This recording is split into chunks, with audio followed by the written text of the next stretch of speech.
nome de Deus. Glória a Deus. Agora sim a paz, que Deus te abençoe. Esteja atento àquilo que o Senhor tem a fazer na sua vida, no seu coração. Deus hoje tem grandes coisas para a sua vida, Deus tem grandes coisas para você. Nós estamos hoje continuando o nosso estudo do Sermão da Montanha. Hoje é mais um dia sobre o Sermão da Montanha, já é a quarta terça-feira que nós estamos falando sobre ele, sobre o Sermão da Montanha. Então você esteja atento. Eu acredito que o Senhor tem falado grandes coisas através desse estudo na minha e na tua vida, em nome de Jesus Cristo. Se você quiser já ir compartilhando com as pessoas aí, para as pessoas poderem entrarem juntamente com a gente, para que nós possamos começar aqui. O Sermão da Montanha, como nós já falamos algumas coisas dele aqui, só para fazer um breve resumo do que nós já falamos. Nós já falamos sobre as bem-aventuranças lá do capítulo 5, do verso 1 ao 12. Nós já falamos também sobre as qualidades, os pré-requisitos, o como tem que ser aqueles que se candidatam a esse reino, que é o que fala lá no verso 13 ao 16, quando diz que nós somos o sal da terra e a luz do mundo. Depois nós falamos um pouquinho sobre a justiça do reino, que vai do versículo 21 até o versículo 48, do capítulo 5 de Mateus, quando nós falamos lá, Jesus nos ensina e nos traz um conceito sobre como a nossa justiça deve exceder a justiça dos saduceus, dos fariseus, dos religiosos, daqueles que viviam pela lei. E depois, na semana passada, nós falamos sobre o relacionamento com Deus, como tem que ser esse relacionamento. Que o nosso relacionamento com Deus não pode ser simplesmente de uma forma externa, mas tem que ser de uma forma interna. Aquilo que nós fazemos, como nós ajudamos as pessoas, como nós oramos e como nós jejuamos, tem que ter a atitude correta diante de Deus, para que o Senhor, nosso Deus, possa nos recompensar em tudo o que Ele faz. Vamos continuar hoje aqui então a partir daí, e hoje nós vamos começar a partir do verso 19, versículo 19 do capítulo 6, onde Jesus começa a nos trazer alguns conselhos de como devemos viver nesse reino. Amém? Antes da gente começar já no versículo 19, vamos orar ao Senhor, vamos entregar a nossa vida a Ele, vamos entregar esse tempo, esse estudo nas mãos dEle, para que Ele possa nos dirigir, nos guiar em tudo que Ele tem para nós nessa noite. Espírito Santo de Deus, fala conosco nessa noite através da palavra, que a Tua palavra possa entrar em nossos corações, penetrar as nossas vidas e fazer diferença em nós. Nós precisamos de Ti, nós precisamos, Senhor, do Teu conselho, nós precisamos da Tua sabedoria e do Teu entendimento. Então fala conosco, Espírito Santo, fala, Senhor, com a Tua boa semente, que ela seja, Senhor, lançada em nós como uma terra boa, Senhor, para que nós possamos receber e absorver tudo o que o Senhor tem para nós nesta noite, em nome de Jesus, amém, glória a Deus. No capítulo 6 de Mateus, a partir do verso 19, nós vamos começar a falar sobre alguns conselhos que Jesus nos dá, sobre a melhor maneira de vivermos e de como nós devemos viver nesse reino. E ele começa assim, no versículo 19, falando do versículo 19 até o 21, continuando o que ele já vinha falando, né? Sobre o Sermão da Montanha, sobre o reino de Deus. Só lembrando a você que Jesus, no Sermão da Montanha, se você pegar lá no capítulo 4, você vai ver que ele vinha anunciando sobre o reino de Deus. Ele vinha pregando o evangelho do reino de Deus, do reino dos céus. E quando ele entra no capítulo 5, então, ele começa a nos explicar sobre esse reino. Ele começa a nos falar sobre esse reino, sobre as características desse reino, que é um reino que se contrapõe ao reino do mundo. É um reino que é totalmente oposto ao reino dos homens, ao reino do mundo. É um reino que pede algo de nós. Não está falando aqui de salvação, porque a salvação ela é pela graça. A salvação ela é um presente que Cristo nos dá. Nós somos salvos pela graça dele, por aquilo que Ele fez na cruz do Calvário. Aqui está falando de reino, está falando já de coisas que nós devemos fazer, coisas que nós devemos praticar e obedecer para que nós fazermos parte do reino dEle, para que nós possamos ter o nosso galardão no reino de Deus. E quando ele começa aqui, no capítulo 6 e versículo 19, ele começa a falar de alguns conselhos sobre como nós devemos viver nesse reino, e ele começa a dizer assim: não ajunteis tesouros na terra, aonde a traça e a ferrugem tudo consome, onde os ladrões minam e roubam, mas ajuntai tesouros no céu, onde nem a traça nem a ferrugem consomem, e onde os ladrões não minam nem roubam. Por quê? Aonde estiver o vosso tesouro, aí também estará o vosso coração. O primeiro conselho que Jesus dá a mim e a você é sobre o nosso tesouro. Aonde nós devemos ajuntar o nosso tesouro? E ele fala isso, ele dá esse conselho a nós, e no último versículo que nós lemos, esse que está aí para você, no versículo 21, ele fala por que é importante nós guardarmos o nosso tesouro, e por que é importante nós buscarmos o tesouro certo, porque aonde estiver o nosso tesouro, ali estará também o nosso coração. Veja o quão importante é então que nós tenhamos um bom tesouro, que nós buscamos o tesouro certo, porque nós só conseguiremos aplicar o nosso coração naquilo que é o nosso tesouro. Nós só conseguiremos aplicar o nosso coração naquilo que nós damos valor, naquilo que tem valor para a nossa vida. E ele nos ensina no versículo 19, ele nos ensina assim: não ajunteis tesouros na terra, aonde a traça e a ferrugem tudo consomem, e onde os ladrões minam e roubam, mas ajuntai tesouros no céu, aonde nem a traça nem a ferrugem consomem, e onde os ladrões não minam e não roubam. Jesus aqui ele nos dá um conselho, e o conselho que ele nos dá é o seguinte: dê valor às coisas celestiais.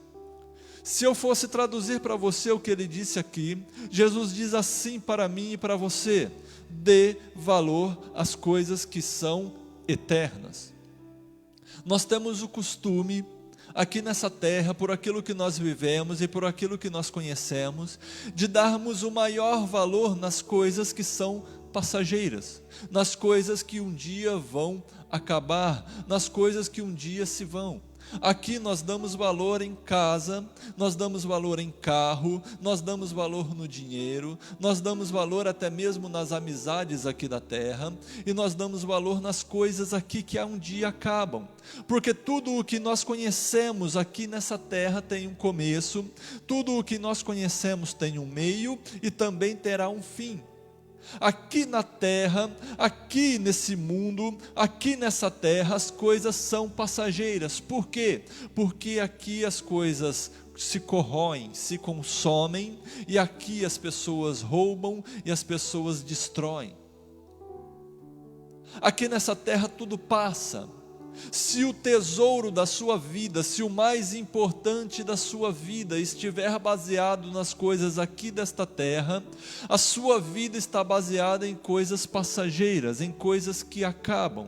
Você corre o grande risco que provavelmente acontecerá, de viver uma vida decepcionante, de viver uma vida sem valor. Quando você chegar no fim de tudo, você vai olhar para trás e talvez você vai falar como o pregador em Eclesiastes, Salomão, que olha para tudo na vida e diz assim: aqui tudo é vaidade, tudo o que tem aqui é vaidade, tudo o que tem debaixo desse sol é vaidade, porque quando ele olhou para todas as coisas, e ele é o homem mais sábio que andou aqui na terra, fora Jesus Cristo, porque a sabedoria de Salomão era para as coisas aqui da terra, era para o reino, era para governar, e conforme Salomão não teve outro homem sábio.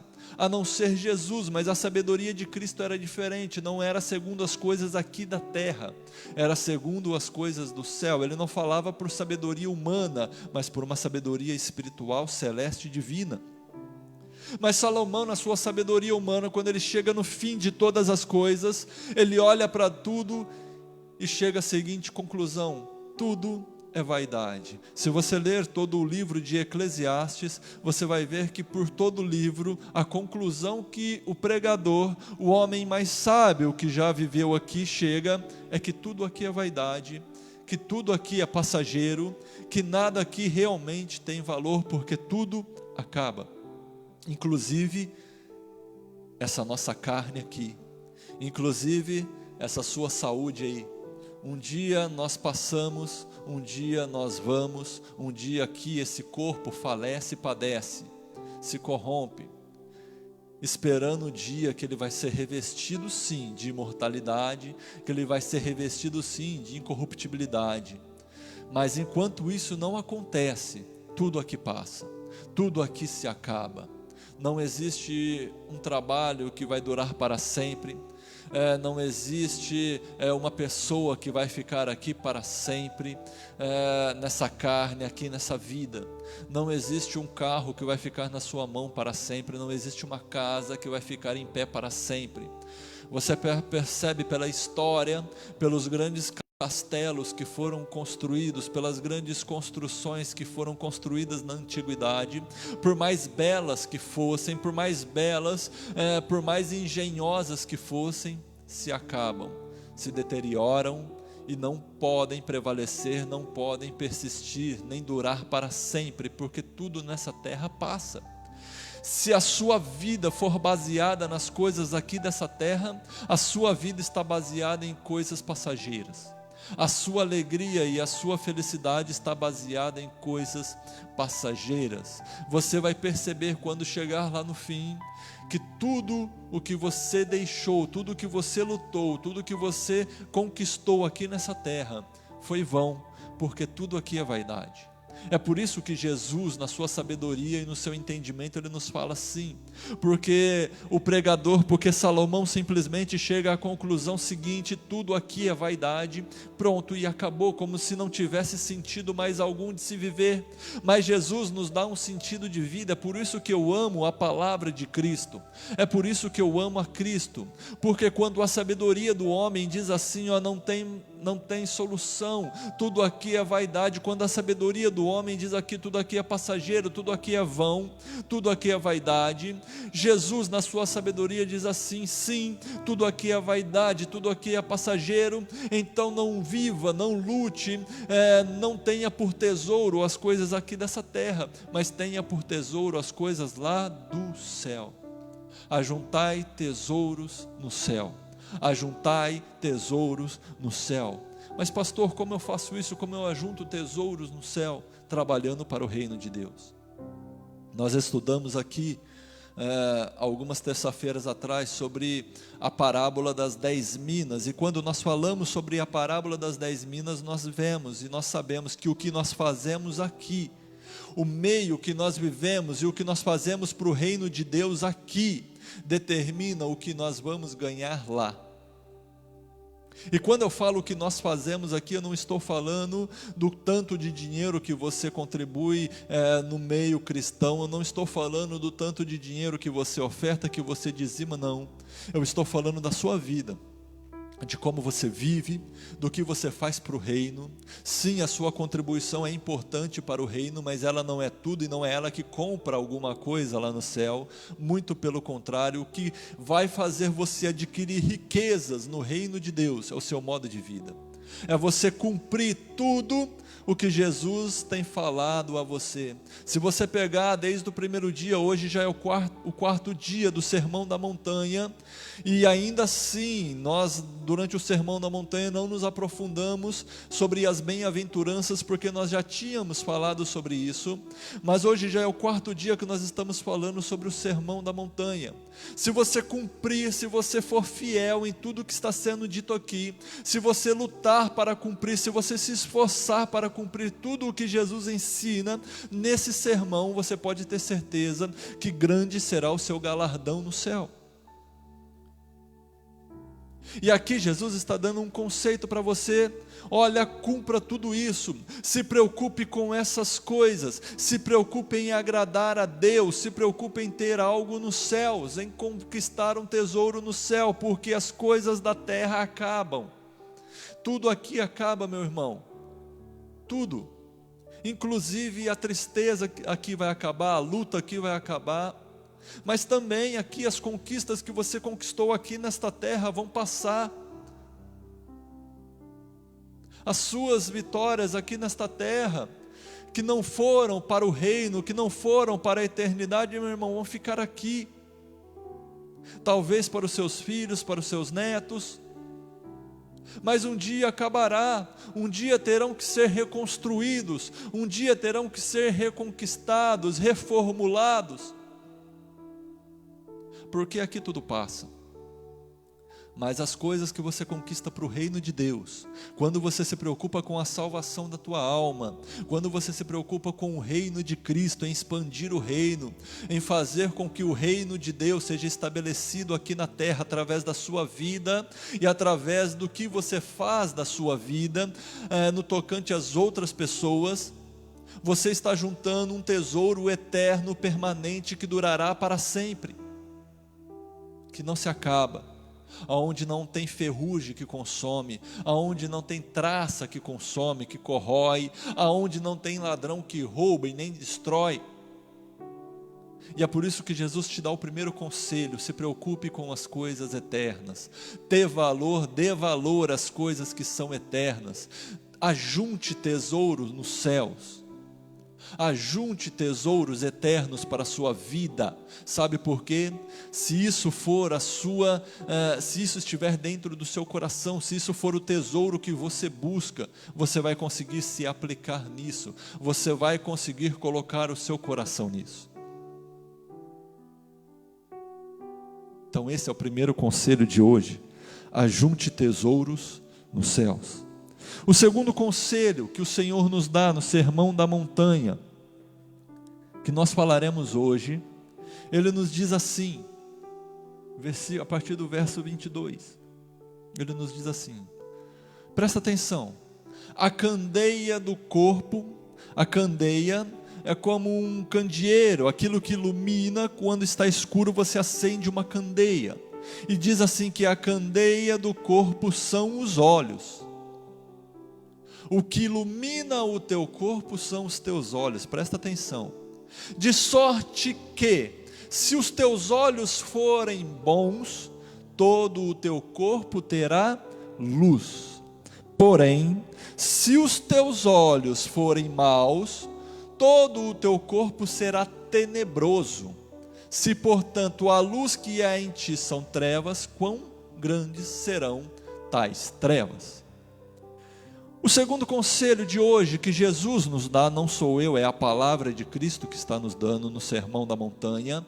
Ele diz assim, que a candeia, aquilo que ilumina o nosso corpo, aquilo que ilumina a nossa vida, são os nossos olhos.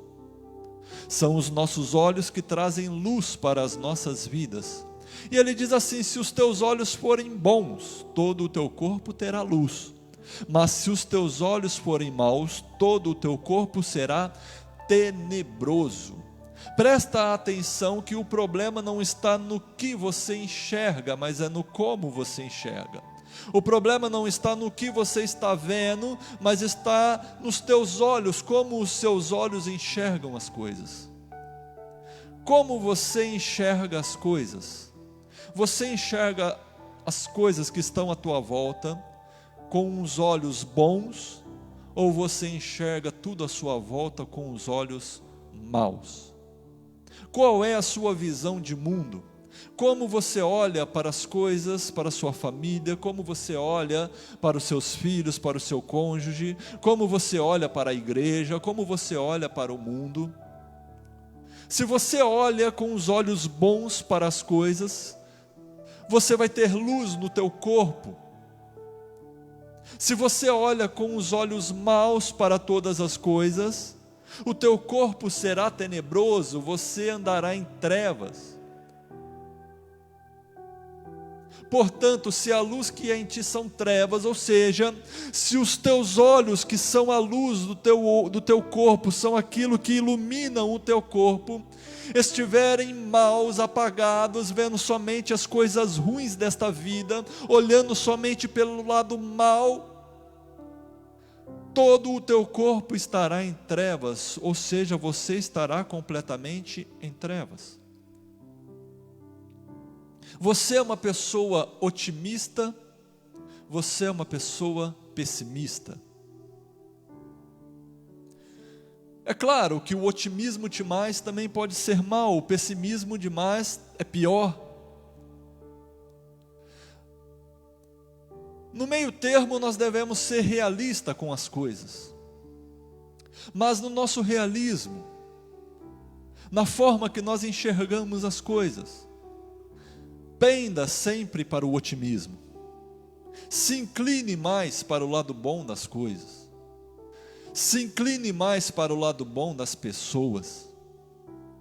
Você já andou com pessoas, você já conversou com pessoas que não conseguem enxergar nada de bom? Você já andou com pessoas pessimistas? Você já andou e já conversou com pessoas que estão angustiadas de uma tal forma que nada mais a alegra, que nada mais é bom para ela, que ninguém mais é bom para ela?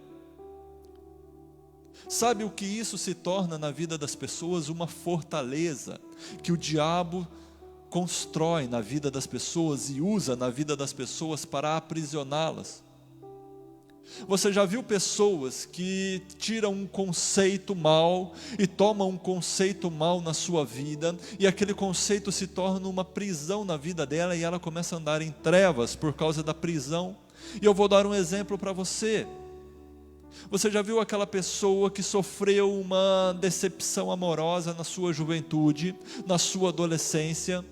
Aquela moça muitas vezes que foi traída na sua adolescência ou não foi correspondida na sua adolescência, e ela coloca dentro dela, dentro do coração dela, uma mentira em que todos os homens, a partir dali, ela não crê mais nos homens, não acredita mais em ninguém, e ela acredita que todos os homens são maus, e ela começa a viver por essa premissa. E todo homem que tenta se relacionar com ela, todo rapaz que se aproxima e tenta se relacionar com ela já o enxerga de uma forma má. Dificilmente ela terá alegria, dificilmente ela terá um relacionamento prazeroso, um relacionamento bom, feliz, enquanto não for quebrado essa fortaleza na vida dela. Mas por que essa fortaleza se torna uma fortaleza? Por que essa fortaleza se forma na vida dela? Porque ela passa a enxergar todos os homens com os olhos maus. O problema muitas vezes não está em todos os homens. É claro que tem as pessoas más, é claro que tem pessoas boas também, mas o problema é que ela colocou no coração dela enxergar todos como mal. Veja que o problema não está no que ela está enxergando, mas está nos olhos dela. E a partir do momento que ela coloca essa convicção na mente dela, e ela coloca esses óculos maus de frente aos olhos dela, enxergando tudo como mal, isto se torna uma fortaleza na vida dela. E é por isso que Jesus fala que o corpo dela será tenebroso, porque a partir daí, a partir dessa situação, nesta área, a vida dela andará em trevas, não terá luz, não terá alegria, não terá gozo. Você já viu aquela pessoa que passou por um problema financeiro em alguma área da vida, em algum momento da sua vida, e ele coloca no coração dele que ele veio nesse mundo para sofrer, que ele veio nesse mundo para padecer, que ele veio nesse mundo para passar necessidade, e ele coloca isso na mente e no coração dele, e tudo que ele enxerga e tudo que ele olha, ele começa a olhar por essa ótica, por essa visão. Nada do que ele enxerga vai trazer alegria, vai trazer ânimo, vai trazer força para ele, porque ele já colocou diante dele que tudo para ele é para trazer o mal, a tristeza, o engano, a decepção financeira. E porque ele enxerga tudo assim, ele viverá debaixo desta maldição, ele viverá dentro desta fortaleza criada por um olhar errado, por enxergar as coisas de uma forma má. Você já viu aquela pessoa que ela olha para a igreja porque sofreu uma decepção? Veja o problema das decepções na nossa vida. Porque ela sofreu uma decepção em alguma denominação, em alguma igreja, com algum pastor, com algum irmão, com algum evangelista, com algum, não sei, mas ela sofre uma decepção dentro desse meio da igreja, e a partir dali ela coloca no coração dela que ninguém na igreja mais presta, que ninguém na igreja mais tem valor, que não tem mais igreja boa, que não tem mais lugar bom, porque todo mundo não vale nada. Não importa mais a igreja que ela entre, não importa mais a pessoa que venha falar para ela, porque ela já colocou diante dos olhos dela, ela já determinou que tudo que ela enxerga nesse meio é mal. Para isso os olhos dela são maus. O diabo cria uma fortaleza, o diabo cria ali uma prisão na vida dela, e tudo que ela tem nessa questão na vida dela, porque ela enxerga dessa forma, porque ela determinou enxergar dessa forma, será tenebroso. Veja então o perigo de como nós enxergamos as coisas. Como você tem olhado para as coisas? Como você tem enxergado as coisas? Como você tem olhado para a sua família? A sua família para você é uma bênção ou é um peso? O seu filho para você é uma bênção, é um presente que Deus colocou na sua vida para você cuidar? Ou é um peso que você tem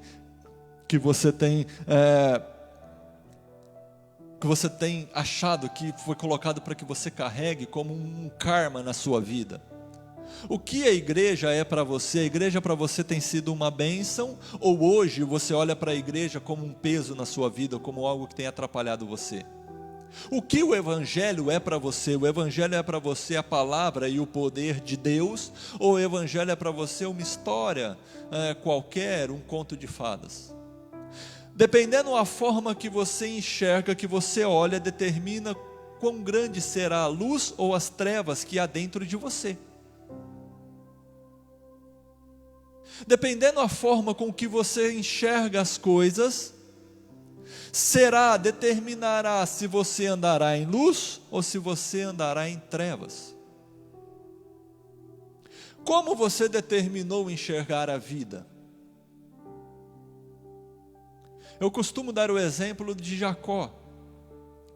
A Bíblia fala que Jacó, quando ele vai trabalhar para o tio dele Labão, que Labão faz ali uma proposta para ele, que ele quer trabalhar para Labão, para que Labão dê a mão da sua filha. Labão fala para ele, então trabalhe 7 anos para mim. Na verdade foi Jacó que se ofereceu, que trabalharia 7 anos para Labão, para ter a mão de Raquel. Ou seja, Jacó trabalhou 7 anos para se casar com Raquel. Eu nem vou entrar muito na história aqui, eu só vou entrar num versículo que diz lá em Gênesis. Fala que Jacó, aqueles 7 anos, não se passaram como anos, mas se passaram como dias, porque Jacó amava a Raquel. Veja que 7 anos, um homem trabalhando para o seu futuro sogro, não foram peso na vida dele, não se passaram como anos, não foram demorados, porque ele não enxergava os dias como um dia a mais. Ele enxergava que cada dia que se passava era um dia a menos para ele alcançar a promessa dele, para ele alcançar a recompensa dele, que era Raquel. Ele trabalhou 7 anos como se fossem 7 dias, com alegria, com gozo. Todo dia ele acordava e não acordava com peso, como muitas vezes eu e você acordamos. Tenho que trabalhar mais um dia. Nós já muitas vezes, talvez a minha e a sua vida hoje esteja assim, você já enxerga a vida dessa forma. Os dias têm sido pesados para você, sabe por quê? Você enxerga os dias como mais um dia em que você tem que fazer, em que você tem que trabalhar, quando você poderia estar enxergando os dias como menos um dia para você alcançar a sua recompensa, menos um dia para você alcançar as promessas de Deus na sua vida. Hoje se passou e hoje se cumpriu, então já é menos um dia que você tem para encontrar o seu Senhor. você já está mais próximo dele, você já está mais próximo da salvação da sua vida. A nossa vida aqui, meu irmão, ela não são dias que se acumulam para o nosso estresse, não são dias que se acumulam para a nossa perdição, não. São dias que vão se passando, e cada dia que passa você está mais perto das promessas, cada dia que passa você está mais perto do reino dele, cada dia que passa você está mais perto da presença de Cristo na sua vida. Como você enxerga a vida? Como são os teus olhos? Os teus olhos são bons ou são maus? Os teus olhos têm te feito entristecer ou os teus olhos têm te alegrado? Os teus olhos têm trazido luz ou os teus olhos têm trazido trevas para você? Como você tem enxergado a sua vida? Como você tem acordado todo dia de manhã com alegria ou com tristeza? Como você tem dormido toda noite com alegria ou com tristeza? Começa a enxergar as coisas de uma outra forma.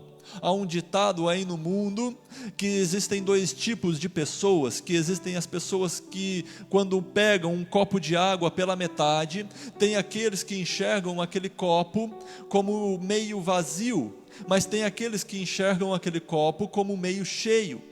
Tem os otimistas e os pessimistas, aqueles que veem a mesma situação e veem naquela situação uma oportunidade para crescer, ou veem uma situação e enxergam naquela situação o desastre da sua vida. Como você tem enxergado as situações que acontecem para você? Como você tem andado? Como andam os teus olhos?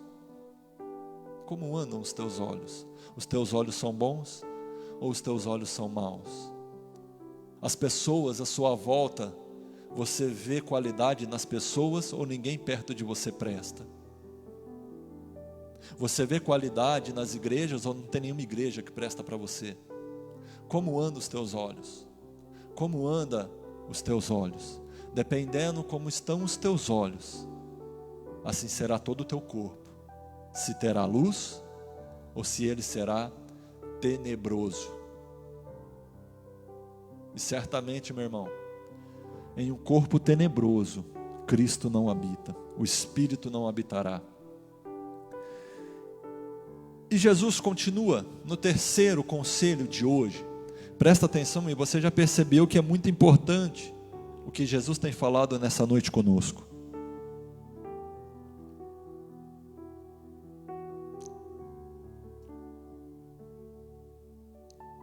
O terceiro conselho de hoje está no versículo 24.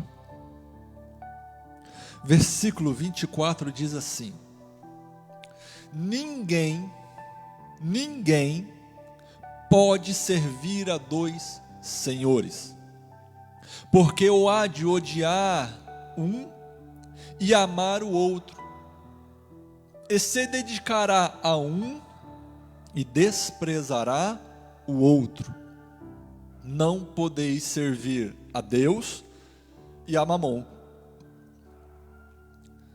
Aqui no começo, fica muito claro, talvez a sua interpretação e a minha, no começo desse versículo, ela é muito clara no tocante a nós não adorarmos outros deuses, nós não termos outros deuses além do nosso Deus, nós não servimos a outro Senhor do que, além do que nós já servimos a Jesus Cristo. Talvez hoje eu e você, quando nós lemos esse texto aqui, que é muito claro, e ele diz assim, ninguém pode servir a dois senhores, ou seja, nós temos que ter um Senhor só, somente ter a Jesus como Senhor da nossa vida. Nós não podemos servir a Jesus e não podemos servir, exemplo, não podemos servir a Jesus e não podemos servir a Maomé. Nós não podemos servir a Jesus e não podemos servir a Buda. Nós não podemos servir a Jesus e não podemos servir aí a uma filosofia de vida como a Seishonoye, que diz que há um Deus em todas as coisas, que é o Criador, que Ele está em tudo, Ele não é um Deus, um ser pessoal, mas Ele é uma força que age em toda a criação. Nós não podemos servir a um Senhor que é Jesus Cristo, e não podemos servir aos ídolos feitos pelas mãos de homens, né? Não podemos servir aí a outras orientações, a outros deuses, a outros santos, que são ditos como santos, pessoas que são ditas como santos. Nós não podemos fazer isso, nós não podemos servir a dois senhores. O nosso Senhor é um só, Jesus Cristo, Ele é o nosso Senhor. Até porque somente Ele é o nosso mediador, que media entre nós e Deus. É somente Ele que clama a nós por Deus. É somente Ele que é o nosso advogado, como diz João em uma de suas cartas, que nós temos um advogado diante de Deus, e o nosso advogado é somente Jesus Cristo. É somente Jesus Cristo que tem todo o poder, é somente Ele que morreu, mas venceu a morte, ressuscitou, é somente Ele que venceu, é somente Ele que nos comprou, que nos conquistou, é somente Ele que tem nas mãos dEle e tem a autoridade para abrir os selos, lá dito em Apocalipse capítulo 5, os selos do rolo, os selos do livro, aquele livro que diz que é aquele livro que representa a redenção do homem, a propriedade do homem. É somente Jesus que tem o poder de abrir os selos. Então nós só podemos servir a Ele, não há outro nome no qual importa que nós sejamos salvos. Há somente um intercessor entre Deus e os homens, Jesus Cristo. Não há outro nome. É somente o nome dEle que está exaltado acima de principados e potestades. É somente o nome dEle que tem todo o poder em cima nos céus, embaixo na terra e debaixo da terra. É somente o nome de Cristo. É somente Jesus que nós servimos. É só Ele que nós adoramos. E isso fica muito claro no começo, mas veja no fim, quando ele diz assim, algo que nós devemos então prestar atenção, porque essa primeira parte para nós é clara, essa primeira parte para nós é de uma certa forma já simples de se cumprir, porque nós já temos Ele por Senhor da nossa vida. Mas olha só o que ele diz aqui no fim: ninguém pode servir a Deus e a Mamon. Esse mamon, quando ele diz mamon, esse mamon em algumas Bíblias já está traduzido por riquezas, porque ele era o Deus das riquezas. Jesus aqui está dizendo assim: ninguém pode servir a Deus e a mamon. Ninguém pode servir a Deus e às riquezas. Ninguém pode servir a Deus e ao dinheiro, em algumas traduções. E quando nós lemos isso, e quando eu leio isso, eu começo a prestar atenção na minha vida, que às vezes eu não tenho me prostrado diante de outros deuses, eu não tenho me prostrado diante de santos, de imagens, eu não tenho me prostrado diante de outros senhores, mas muitas vezes eu tenho, o homem tem servido as coisas aqui desta terra, tem servido as coisas aqui como o dinheiro, as riquezas, tem servido aqui como as concupiscências aqui dessa carne, as vontades desta carne, tem servido ao pecado aqui, ao invés de servir a Deus. Veja então que não é somente servir, quando ele fala que ninguém pode servir a outro senhor, que não está falando somente aqui de senhor no sentido de outros deuses. Está falando aqui que nós também fazemos senhores em algumas coisas da nossa vida. Para muitas pessoas, a busca pela riqueza é o senhor da vida dela. Para algumas pessoas, o sucesso, a fama é o senhor da vida dela, e ela serve a esta fama, ela serve a esta busca. Há algumas pessoas aqui que fazer maldade é o senhor da vida dela. Tem pessoas que têm por prazer serem más. Tem pessoas que têm por prazer fazer maldade aos outros. Servem ao mal. Tem pessoas que o seu ego é o senhor da vida delas. Tem pessoas que o seu modo de vida é o senhor da vida dela. Aquilo que ela escolhe por viver se torna senhor da vida dela, a ponto de tomar o lugar de Deus, o senhorio de Deus, a ponto de tomar o senhorio de Jesus Cristo. E aqui tem uma coisa que é muito grave: tem pessoas que a religião se tornou o senhor da vida delas. Tem pessoas que não servem a Jesus, tem pessoas que não servem a Deus, tem pessoas que servem uma religião, tem pessoas que servem simplesmente uma denominação. Meu irmão, não é que você não deva participar de uma igreja, de uma denominação, não é que você não deva se considerar um cristão, não é isso.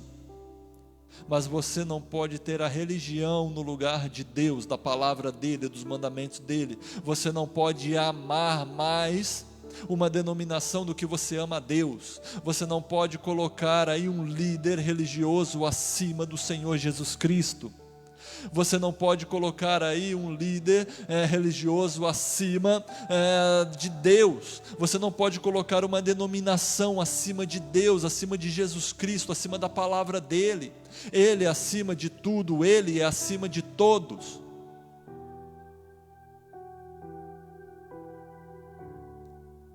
Ame a Ele, busque a Ele, tenha Ele por Senhor da sua vida. Aprenda de todos, mas de tudo que você aprender, verifica nas palavras de Jesus Cristo se aquilo tem valor ou é bom para a sua vida ou não é. Ouça o que todos dizem, meu querido, ouça o que todos ensinam, mas naquilo que as pessoas ensinam, peça ao Espírito Santo para que ela possa colocar dentro de você aquilo que é verdadeiro, aquilo que é real, porque o Senhor Jesus nos disse assim, que é o Espírito que nos ensina todas as coisas, é Ele que nos mostra, é Ele que nos faz lembrar, é Ele que nos guia em toda a verdade. Sabe como você vai servir a Deus com toda a verdade? Sabe você como vai aprender tudo que Deus tem para a sua vida? Através do Espírito Santo que está dentro de você. É claro que o Espírito usa pessoas, é claro que o Espírito usa, e eu creio nisso, e é por isso que eu estou aqui hoje declarando as palavras dele, porque eu creio que o Espírito Santo pode me usar para trazer uma palavra para você. Mas tanto na palavra que eu estou dizendo a você, como na palavra que qualquer um disser a você, ensinar a você, ajoelha no chão primeiramente, clama ao Espírito Santo para que confirme aquela palavra dentro de você, para que ela tenha sentido na sua vida. O Espírito Santo, ele tem que queimar essa palavra aí no seu coração, para que ela se torne uma verdade dentro de você, porque do contrário, meu querido, é só conceito de homens, é só ensinamento de homens, de palavras. Se essa palavra não for viva dentro do seu coração, se essa palavra não for viva aí no seu espírito, se ela não penetrar a sua vida entre alma e espírito, não fizer uma divisão ali naquilo que é bom, naquilo que é mal, naquilo que é de Deus e naquilo que não é, não tem valor nenhum, meu querido. É só ensinamento, é só aprendizagem de homens.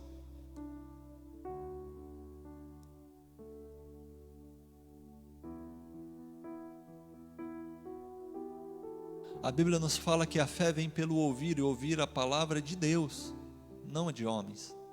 É claro que Deus usa homens, é claro que Deus usa homens, mas você tem um dever com Deus, que é de provar a palavra de todos, através do Espírito Santo que habita aí dentro de você.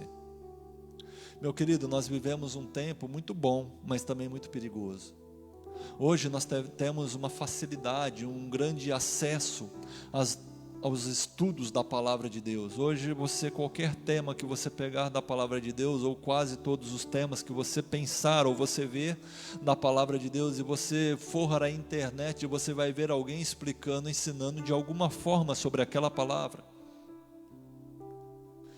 Mas preste atenção você, em tudo que é ensinado, isso eu digo a você, que você preste atenção nisso, em tudo que for ensinado a você, em toda a palavra que for ministrada, que você ouvir, em toda a palavra que você buscar e que ela chegar e penetrar nos seus ouvidos, em toda essa palavra, coloque ela diante do Espírito Santo de Deus.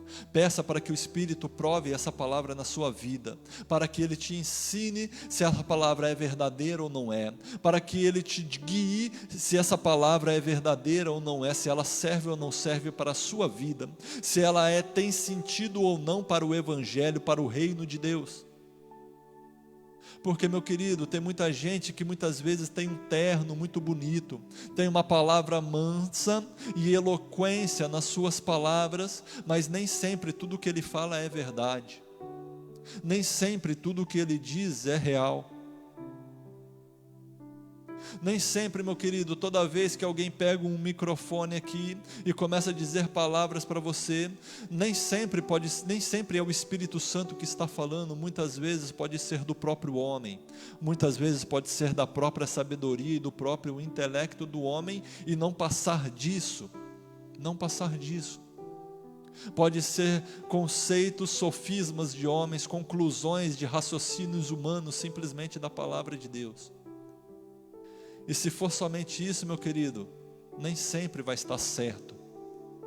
Nem sempre, porque os pensamentos dos homens e os pensamentos de Deus são totalmente diferentes. A sabedoria do homem perto da sabedoria de Deus não é nada. Aquilo que o homem deduz e que o homem sabe pela sua própria sabedoria, meu querido, tem uma grande chance de estar totalmente oposta à sabedoria de Deus. Então peça para que o Espírito de Deus prove dentro do seu coração se aquela palavra é verdadeira ou não é para você, para a sua vida, se ela é a verdadeira ou não, segundo o Espírito Santo de Deus, porque é Ele que é o guia, é Ele que é o balizador das palavras, é Ele que é o balizador da profecia, é Ele que é o ensinador, é Ele que dá a interpretação. Meu querido, ninguém que lê a palavra pode interpretar por si mesmo. A palavra diz isso, que a Bíblia não é de particular interpretação, mas ela tem que ser interpretada pelo Espírito. E quando ele diz que ela tem que ser interpretada pelo Espírito, é que eu posso interpretá-la aqui através do Espírito Santo, mas esse mesmo Espírito Santo que pode dar a graça de eu interpretar um texto aqui, ele tem que confirmar aí, porque o mesmo Espírito que interpreta é o mesmo Espírito que tem que estar dentro de você. É o mesmo Espírito que está transformando a sua vida, é o mesmo Espírito que está te transformando de dentro para fora, é o mesmo Espírito que está gerando o fruto do Espírito dentro de você, é o mesmo. Então não deixe que a religião ou a religiosidade tome o lugar de Deus na sua vida. Não deixe que homens religiosos tomem o lugar de Deus na sua vida. Não deixe que as riquezas tomem o lugar de Deus na sua vida. Não deixe aí que as preocupações com esse mundo, a fama desse mundo, a glória desse mundo, tome o lugar de Deus na sua vida. Mas se apega a Deus, se apega à palavra dele, se apega a Jesus Cristo, e que ele seja o primeiro na sua vida. Jesus disse assim: ninguém pode servir a dois senhores, só um é o Senhor da sua vida. É somente a Jesus Cristo que você tem que servir, e é somente a Deus que você tem que amar em primeiro lugar, acima de todas as coisas. Amém? Glória a Deus.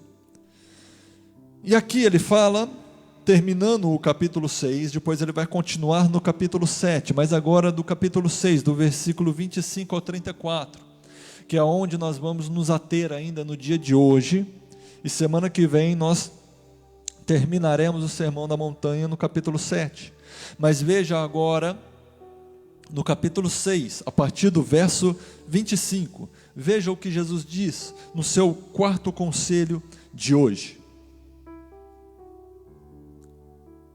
Por isso vos digo, não andeis ansiosos quanto à vossa vida, pelo que haveis de comer, ou pelo que haveis de beber, nem quanto ao vosso corpo, pelo que haveis de vestir.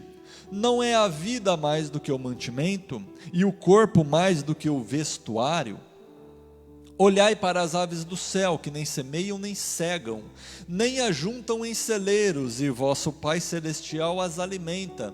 Não tendes vós muito mais valor do que elas? E qual de vós poderá, com todos os seus cuidados, acrescentar um côvado à sua estatura?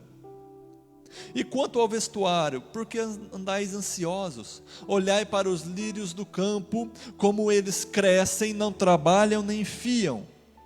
Eu vos digo que nem mesmo Salomão, em toda a sua glória, se vestiu como qualquer deles. Pois se Deus assim veste a erva do campo, que hoje existe e amanhã é lançada no forno, não vos vestirá muito mais a vós, homens de pequena fé? Não andeis, pois, inquietos, dizendo: que comeremos, ou que beberemos, ou com que nos vestiremos? Porque todas estas coisas os gentios procuram. De certo, vosso Pai Celestial bem sabe que necessitais de todas estas coisas.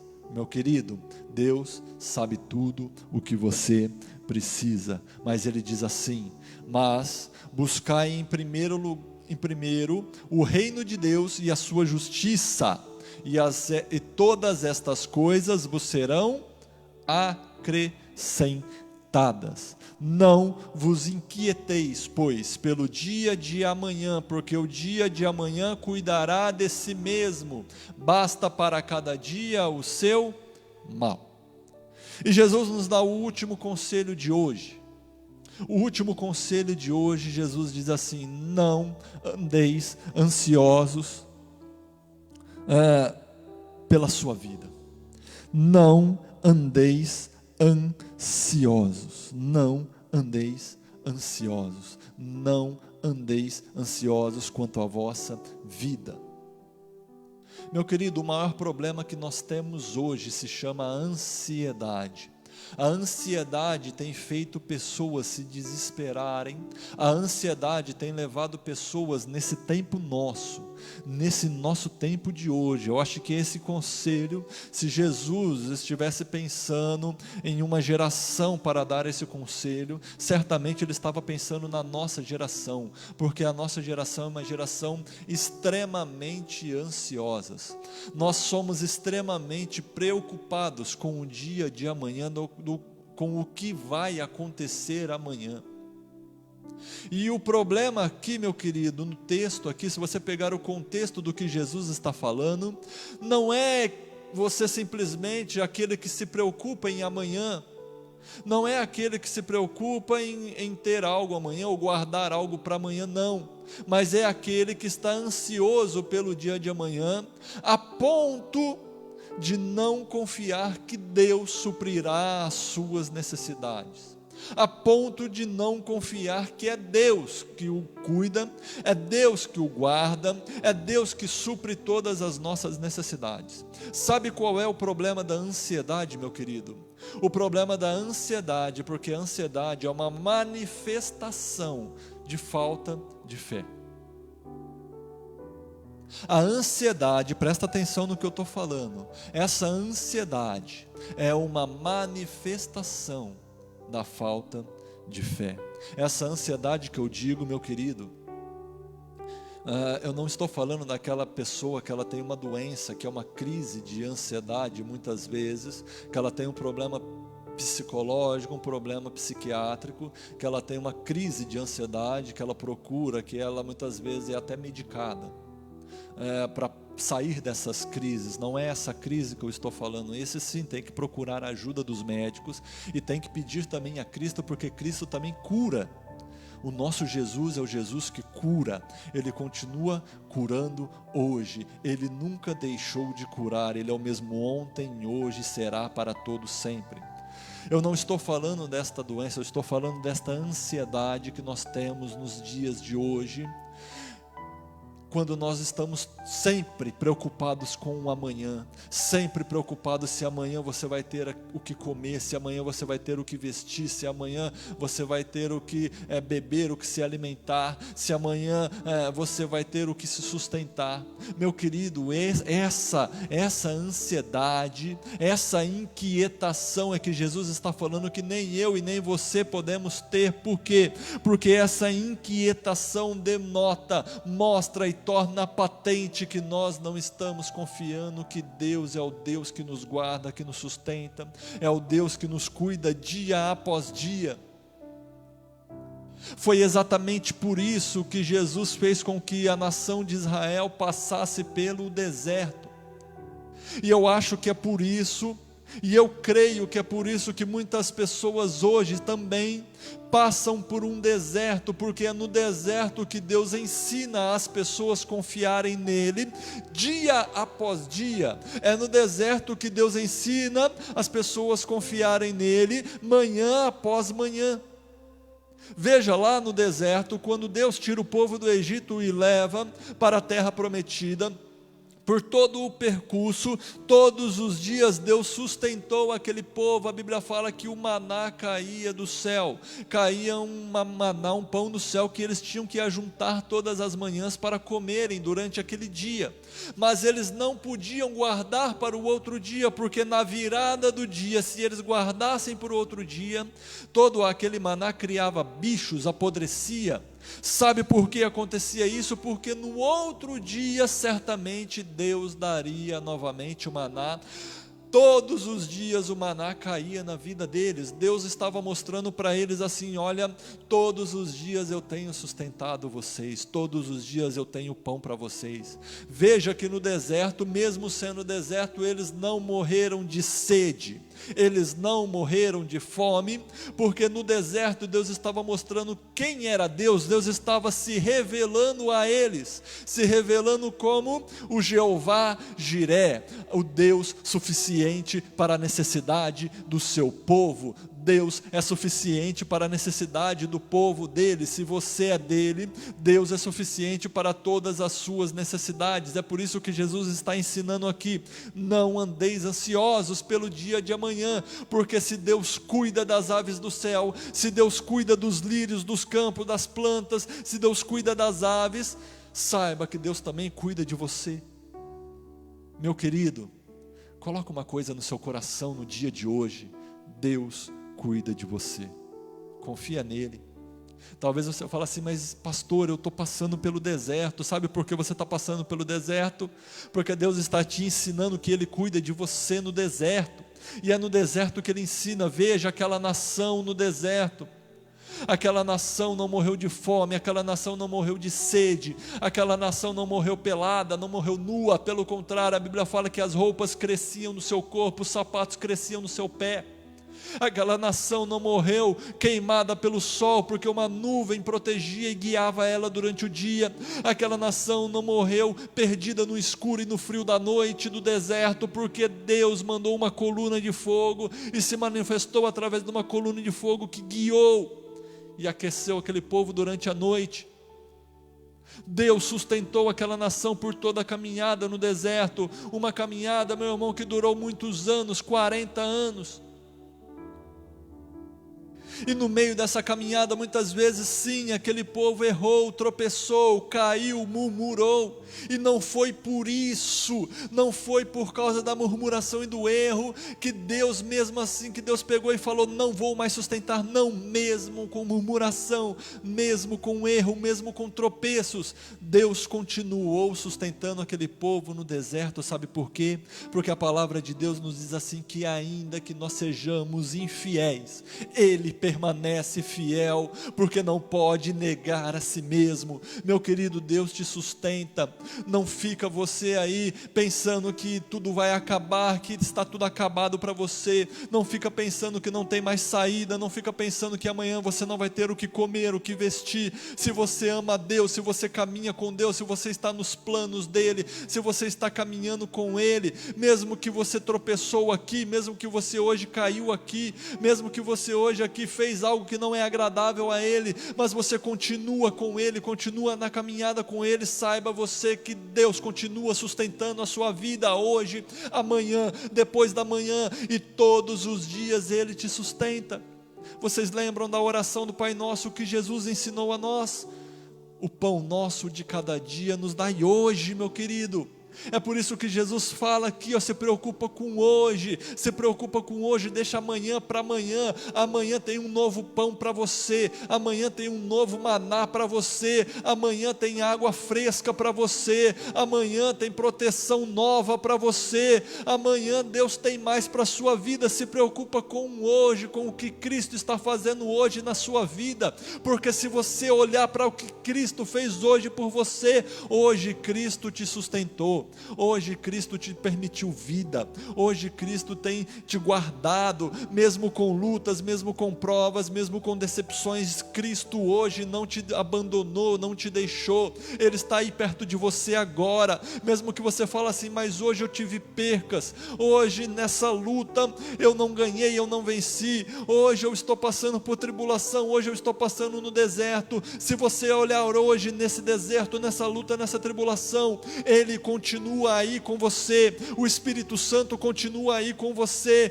Ele não te deixou, Ele não te desamparou, Ele está aí para te consolar, para te fortalecer, para te dar força para o dia de hoje, e amanhã Ele vai te dar força para o dia de amanhã, e depois da manhã Ele vai te dar força para o dia de depois da manhã. E eu quero te dizer que com Ele você não será desamparado.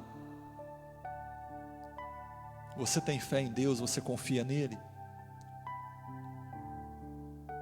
Se você confia nele, lança fora agora toda a ansiedade da sua vida, lança fora agora toda a ansiedade do seu coração, lança fora aí toda a ansiedade dentro de você, se apega a Ele, confia nele, vá dormir tranquila. Por isso que o salmista diz assim, ó, eu deitei e dormi porque o Senhor me sustentou. É por isso que nós cremos que nós deitamos, é por isso que nós vamos dormir tranquilos, porque nós cremos que Deus é conosco, no meio das lutas e das provações, Deus é conosco. Sabe o que é isso? Sabe quando nós temos essa confiança dentro de nós? Sabe quando nós lançamos fora toda essa ansiedade, o que acontece conosco? A paz de Cristo, que excede todo o entendimento, penetra os nossos corações, a nossa vida.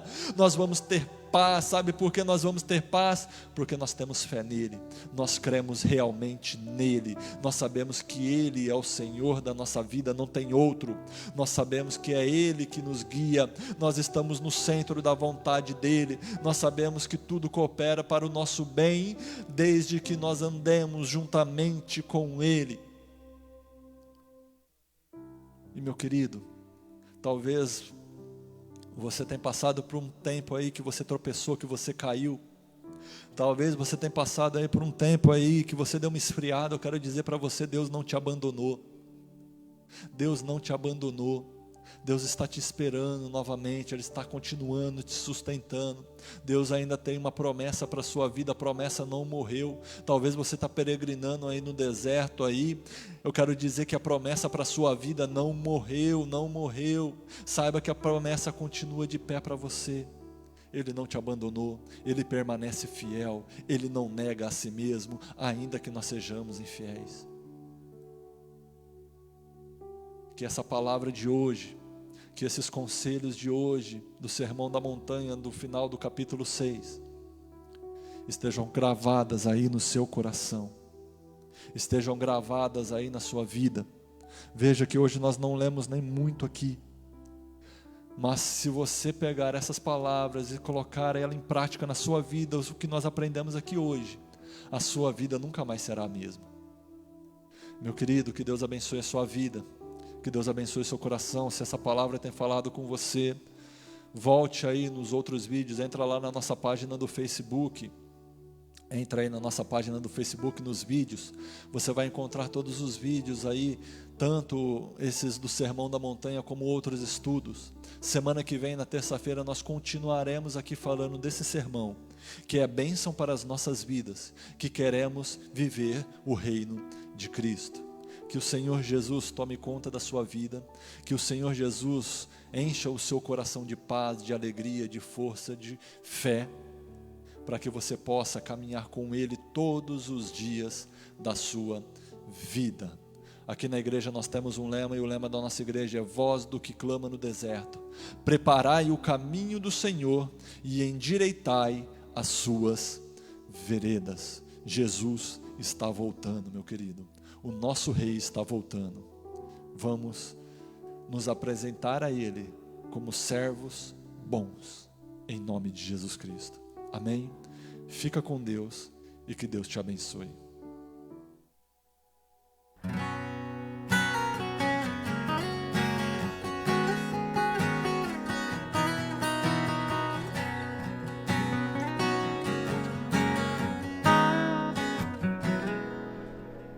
Espírito, sei que estás aqui. Espírito, sei que estás aqui. Oh Espírito, sei que estás aqui. Espírito, sei que estás aqui. Então revela Cristo em mim. Então revela Cristo em mim. Então revela Cristo em mim. Quero ser igual a Ele, igual a Ele. Cristo em mim. Então revela Cristo em mim. Então revela Cristo em mim. Quero ser igual a Ele, igual a Ele. Espírito,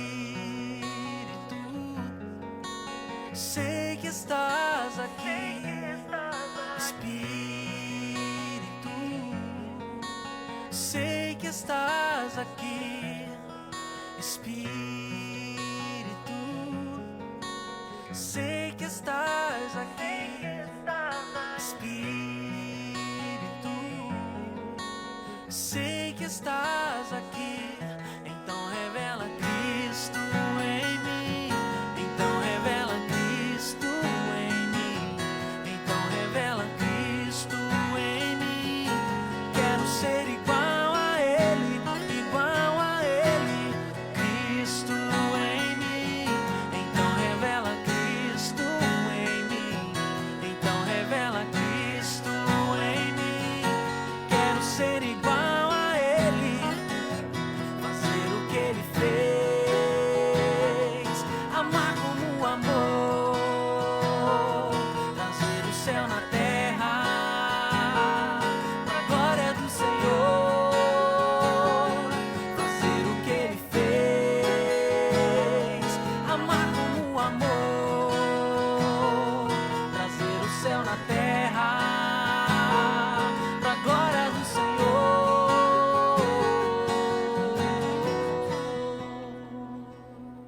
Então revela Cristo em mim. Então revela Cristo em mim. Então revela Cristo em mim. Quero ser igual a Ele, igual a Ele. Cristo em mim. Então revela Cristo em mim. Então revela Cristo em mim. Quero ser